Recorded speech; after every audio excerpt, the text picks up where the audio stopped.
మర్చిపోయింది బడ్జెట్ గురించి. వినోద్ ఉన్నారా? లోపల ఉన్నారా? ఓకే చెప్పండి.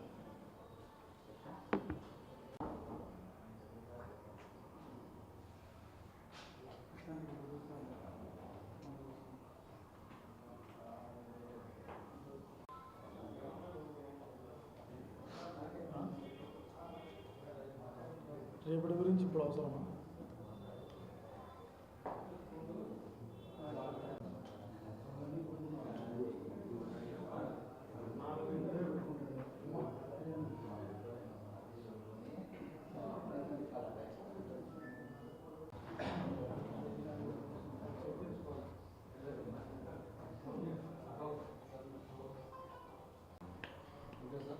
స్టార్ట్ చేద్దాం.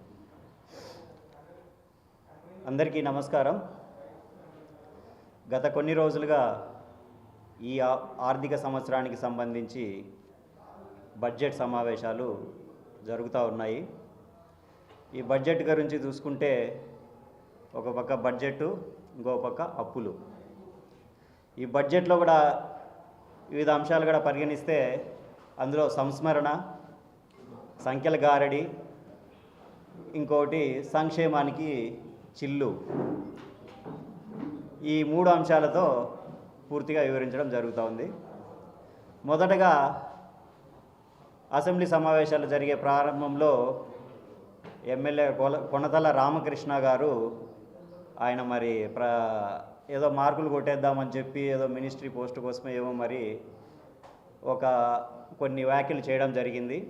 అది నారా దేవాంశ్ గురించి ఆయన ఏదో చెక్మేట్లో ద బెస్ట్ సాల్వర్ అని చెప్పి లండన్లో అవార్డు తీసుకున్నాడని చెప్పి, ఇంకా నారా భువనేశ్వరి గారు ఆమె మన ఇండియాలోనే మోస్ట్ ప్రామినెంట్ ఉమెన్ కేటగిరీలో అవార్డు తీసుకోవడం జరిగింది. అది నేషనల్ డైరీ వారి నుంచి అందజేయడం జరిగింది. మరి నేషనల్ డైరీ వారు అవార్డు ఎందుకు ఇచ్చినారో, మరి ఈమె నైపుణ్యం చూసి పాలు లేకుండా పెరుగు తయారు చేస్తుందనే నైపుణ్యాన్ని గమనించి అవార్డు ప్రకటించినట్టున్నారు. అంటే హెరిటేజ్ పెరుగు పాలు కాకుండా డైరెక్ట్ పెరుగునే కృత్రిమంగా తయారు చేసే విధానంలో ఆమెకు అవార్డు ఏమైనా ఆ కేటగిరీలో ఏమైనా వచ్చిందేమో తెలియదు. ఇట్లా ఇదంతా సంస్మరణ సభ. ఇది సంస్మరణ మీటింగ్ కాదు. అవునా? సంస్మరణ కదా. కాదు.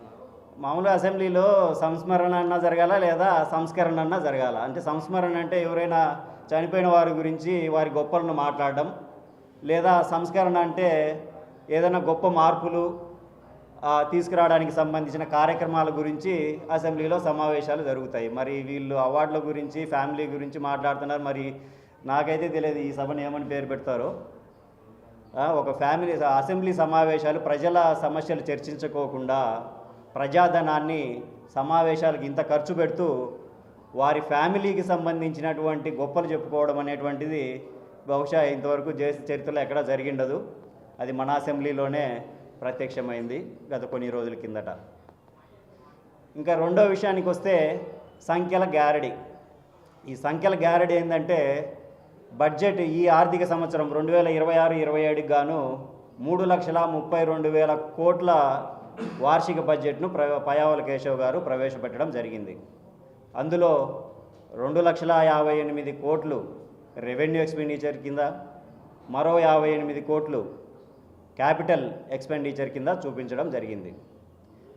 అందులో GSDP gross state development income కింద 19,75,000 కోట్లను జిఎస్డిపి కింద చూపించడం జరిగింది. ఇంతకుముందు ఎప్పుడూ లేని విధంగా జిఎస్డిపి అంటే ఇది దేశ జీడిపిలో పోలిస్తే 4.8% అనమాట. అంటే మన రాష్ట్రానికి సంబంధించిన షేరు దేశానికి సంబంధించిన జీడిపిలో దాదాపు 5%. అంటే ఎంతో అభివృద్ధి జరిగిందని ప్రజలను అభివృద్ధి చేస్తున్నామని ప్రజలను మభ్యపెట్టేదానికి ఇది ఒక గారడి అనమాట. ఇప్పుడు వాస్తవాలు కూడా చూసుకుంటే వీళ్ళు చూపించిన దాంట్లోనే తెలుస్తూ ఉంది.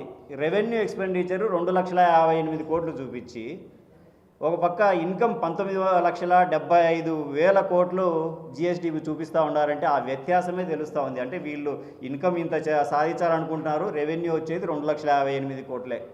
ఆ గ్యాపే, దాన్ని బట్టి ఆ ద్రవ్యలోటు, పోయినసారి ద్రవ్యలోటు 79 లక్షల కోట్లు ఉండింది, ఈసారి ద్రవ్యలోటు 75 లక్షల కోట్లు. అంటే ఈ ద్రవ్యలోటు అనేటువంటిది మామూలుగా ఇప్పుడు వచ్చిన ద్రవ్యలోటు 3.8% ఉంది. అకార్డింగ్ టు నామ్స్ ప్రకారం 3 కంటే ఎక్కువ రాకూడదు ద్రవ్యలోటు అనేది. అయినా కూడా వాళ్ళు ఈ అంకెల్ గారెడ్ చూపించి ప్రజల్ని మభ్యపెట్టే ప్రోగ్రాం ఇదంతా.